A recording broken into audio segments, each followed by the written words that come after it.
I'm reviewing Robbie Williams' Heavy Entertainment Show. It takes a certain kind of man with a certain reputation to alleviate the cash from a whole entire nation.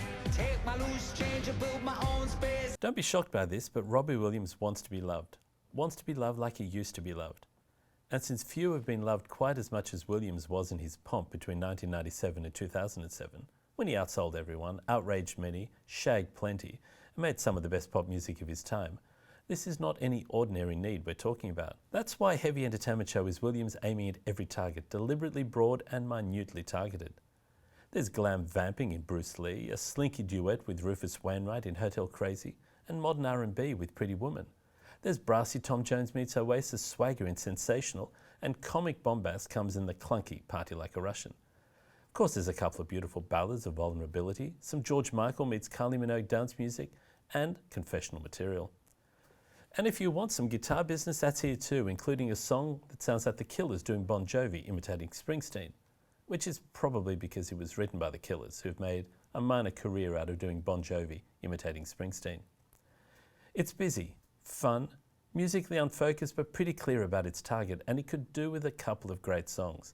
But the biggest problem for Williams is that since he's trying to be a pop star for everyone, it is really hard to get a handle on what kind of pop star he wants to be.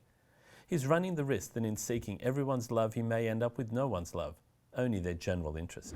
What do you think, Danielle? Well, I was getting a little tired of swinging Robbie, so I was quite excited about the return of singing Robbie, because I believe he's hooked back up with his original songwriting partner, Guy Chambers, from, the Angels days. The guy who, when I was standing at the back of a field as a teenager watching Robbie sing, he was the guy responsible for making all those hit songs that, made me, cry and believe in the power of music and all the rest of it. So, I was excited about this record because that's what I was hoping for. He's got him to sing again, but he is still dabbling in that swing. Some of these songs are coming straight out of that, almost Neil Diamond cabaret songbook. Like the first track, what the heck is going on? It's like he's like...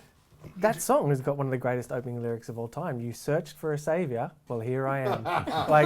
That's amazing. What a way to start an album. Well, I thought it was pretty brave that he named a track Pretty Woman. I saw it and I thought, really? That was Ed Sheeran's, and maybe it was Ed's idea. It might have been, maybe he wasn't alive, obviously he wasn't alive, but he wasn't aware that there was once a legend who had written a song called Pretty Woman. Look, there are some dodgy lyrics, and dodgier even than that, the whole Russian dance like a Russian song. Yeah, that's a shocker. Party Like really. a Russian. Yeah. Party Like a Russian just has some of the worst lines he's written. But the song sounds like one of those, God, we need to have a big, chunky, gag-filled song. I think the first song does a lot better than that, although it does have the line, just the tip, no one will know, which I think he should go to jail for. The album is full of great moments, but not necessarily great songs. And there are good ideas, and there's some really good lyrics, and there's some lyrics that don't quite work. There's a lot of things on this album that are quite good, just there isn't anything that's great. And the problem is that each of those quite good moments is matched with a not so good moment. This is a good record, but he can make a great record because he's a good lyricist. He's a good singer, there's some good melodies, and there's some good ideas. But he's got to get beyond good. He's got to get back to great if he wants to be the pop star he clearly demands. All right, so what are you giving it? I give it 3 out of 5. Party like a Russian, disco seduction.